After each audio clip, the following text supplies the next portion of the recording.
Thank you. Thank you. I just want to state further that in our call to William Ruto to ask his proxy, Moses Wetangula, to convene a special sitting, we are cognizant of the fact that the House is still sitting.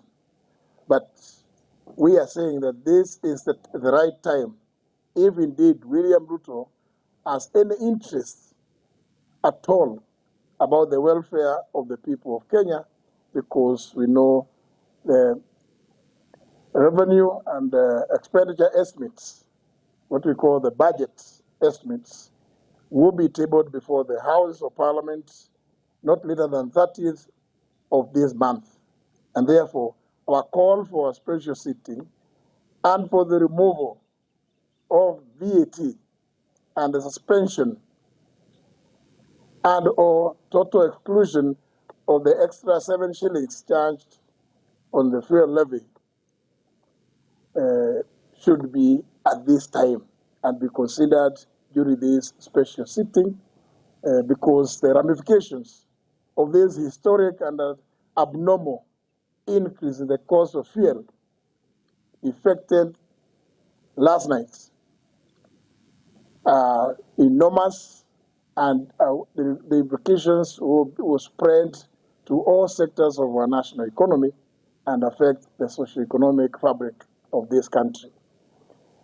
In conclusion, I just want to amplify the point raised in our statement that indeed, as Kenyans would recall, when William Ruto took over the reins of government in 2022, is when immediately after he had made several promises that we needed to address the issue of the many taxes in the fuel sector.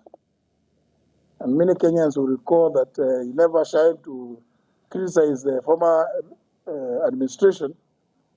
He said he offered that there will be a review of the many, in fact, in his own words, he put those levies at 15. He said they're going to be reviewed. And therefore, every Kenyan felt that when he came up with the idea of a G2G arrangement, he was indeed going to address that issue of the many taxes. The matter did come to me as Attorney General of the Republic, brought to me by the CS then, David Churchill, the chairman of the President's Council of Economic Advisors, David D., and one of the other advisors, Mr. Hassan Mohammed. But I just raised one question. Yes, Saudi Aramco is owned by the Saudi government. It is therefore a government company. ADNOC is owned by the Abu Dhabi government. ENOC is owned by the Emirates. So indeed, it's just an acronym. So I raise the issue. If it's going to be a government to government, what is the government on the Kenyan side? And of course, the excuses were used that, there was a pressure on the Kenyan shilling because the oil marketing companies were demanding not less than 500 million shillings every month to import fuel into the country. And now the arrangement was that Kenya was going to be given a 6 months window before paying for the fuel that will have been delivered. But surprisingly, the government of Kenya chose not to use the government-owned National Oil Corporation, NOC, or the Kenya Pipeline Company, KPC, to represent government on the Kenyan side so that the equation makes sense when you talk about G2G. Instead, the government of Kenya purported to advise the oil importing companies, the IOCs, the three from the Middle East, to nominate locally companies that government purported to have interest in.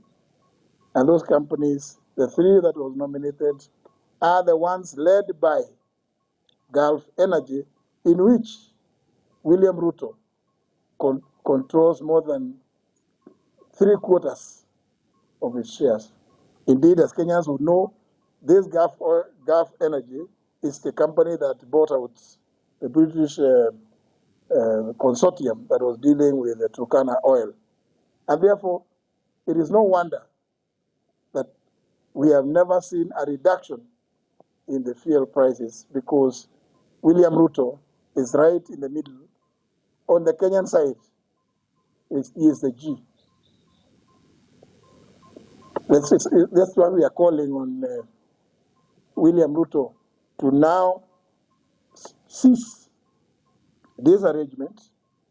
And that's why we are saying Parliament should actually be the one in the forefront to call for scrapping of this so-called G2G arrangement, so as to address the plight of the common person who is going to get the effects of this astronomical and abnormal increase in fuel prices. Thank you.